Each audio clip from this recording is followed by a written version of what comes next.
I used to think that love was a cup you poured for someone else, hoping they would notice when it was empty and fill it back up for you. For years, I lived that way, extending my hand with everything I had, believing that my own nourishment would come from the reflection of their happiness.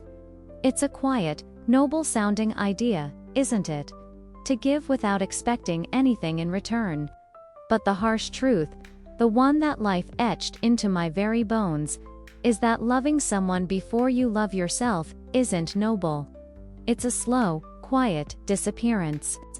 It's like trying to keep someone else warm by setting yourself on fire. At first, they feel the heat, the comfort, the glow, and you feel purposeful, needed.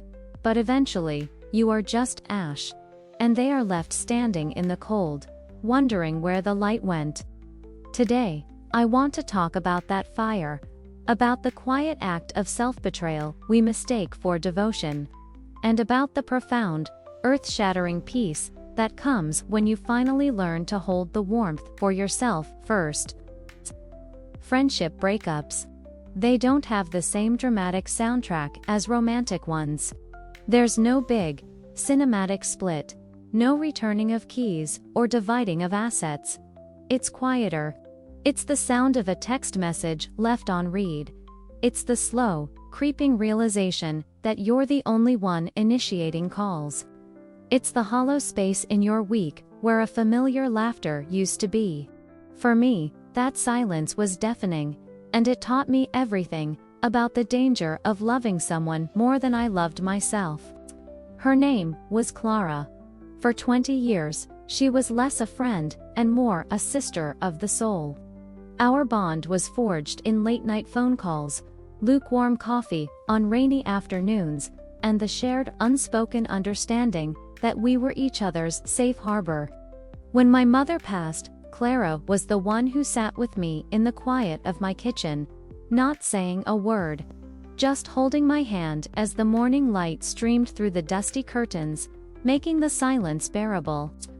When her first child was born, I was the one who brought her meals, rocked the baby to sleep, and told her she was a natural when she felt like she was failing. Our loyalty felt like an unbreakable law of nature, as certain as the sun rising. I would have done anything for her, and for a long time, I did.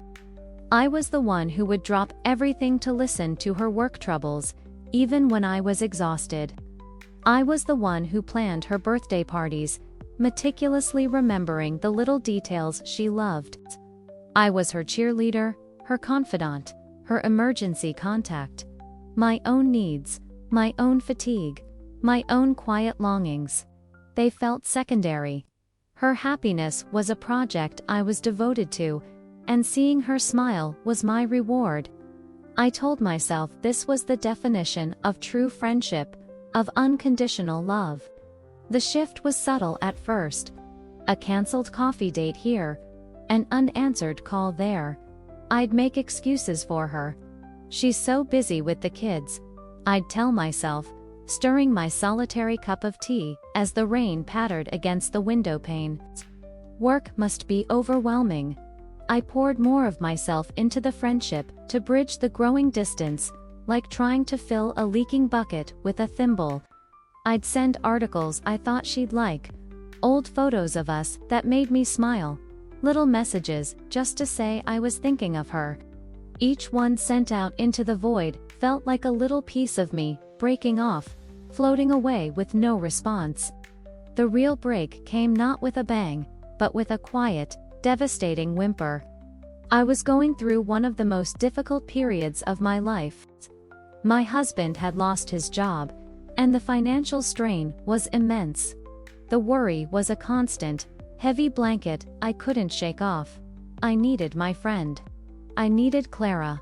I remember sitting in my car one afternoon, the gray sky pressing down, and I finally called her, my voice trembling as I laid it all bare. I told her how scared I was, how alone I felt. And her response was polite, distant. She offered a few platitudes. "I'm sure it will all work out, and you're strong, you'll get through this." There was no, "I'm coming over." No, "What do you need?" No shared silence on the other end of the line. Just a quick, "I have to run. The kids are waiting." And as the line went dead, I sat there, the silence in my car screaming louder than any argument ever could. In that moment, I realized the harsh truth. I had built our friendship on the foundation of my giving and her taking. I had taught her, through my own actions, that my needs were not important.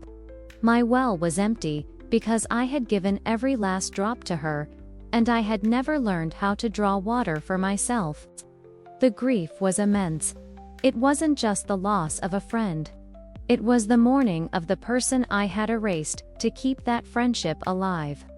Letting go of Clara meant confronting the woman who had let herself disappear, and learning, for the first time, how to be loyal to her. The grief was quiet, yes, but its lessons were the loudest I've ever learned. This pattern, this giving of oneself until nothing is left, isn't unique to my story with Clara. I saw it so clearly in my own mother, a woman whose heart was as vast and generous as an open field.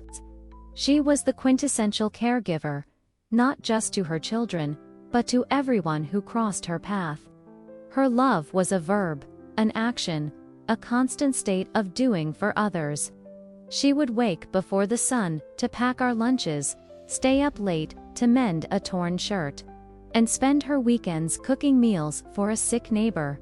Her hands, which I remember so vividly, were never still. They were always kneading dough, folding laundry, or holding a worried brow. Her mantra was, "As long as everyone else is happy, I'm happy." And we believed her. We all basked in the warmth of her endless giving. But as I got older, I started to see the cracks in that philosophy. I'd catch a glimpse of her, standing by the window, staring out at the garden with a look of such profound loneliness it would take my breath away. She had dreams of her own. She'd once wanted to be a botanist, to travel and study rare flowers. She'd talk about it sometimes, a wistful, far-off look in her eye, before shaking her head with a little laugh, as if dismissing a silly childhood fantasy. "Oh, well," she'd say, "no time for that now." The price of her selflessness became painfully clear in her later years. After my father passed, and we children were grown with lives of our own, the constant activity that had defined her life came to a halt. The house fell quiet. The phone rang less. The purpose she had found in serving others was suddenly gone, and she was left in the echoing silence with a stranger, herself. She didn't know what she liked to do for fun. She didn't have hobbies that were just for her. Her identity had been so completely wrapped up in being a wife and a mother that without those roles to fill, she felt adrift. I remember visiting her one afternoon. She was sitting in her favorite armchair, a book lying unopened in her lap. The late afternoon sun cast long shadows across the room. "I feel empty," she confessed, her voice barely a whisper. "It's like I spent my whole life making sure everyone else's plate was full, and I forgot to even sit at the table."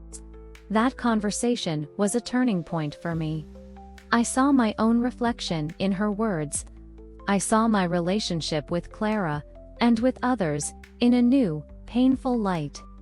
My mother had taught me how to love fiercely, how to give generously, but she had never been taught how to save a piece for herself. And so, she couldn't teach it to me. Her quiet regret was the final, critical lesson. It taught me that self-love isn't selfish. It is survival. It is the act of sitting down at the table of your own life and making sure your own plate is full, so that you can share your bounty from a place of abundance, not from a place of lack. It is the ultimate act of loyalty, not just to yourself, but to everyone you hope to truly love. If you found this video helpful, please give it a like and subscribe for more ideas on living a simple and fulfilling life. And don't forget to share it with a friend who might appreciate these gentle reminders. Thanks for spending this time with us. If this spoke to your heart, stay with me. There's more to feel, more to learn, and more to heal together.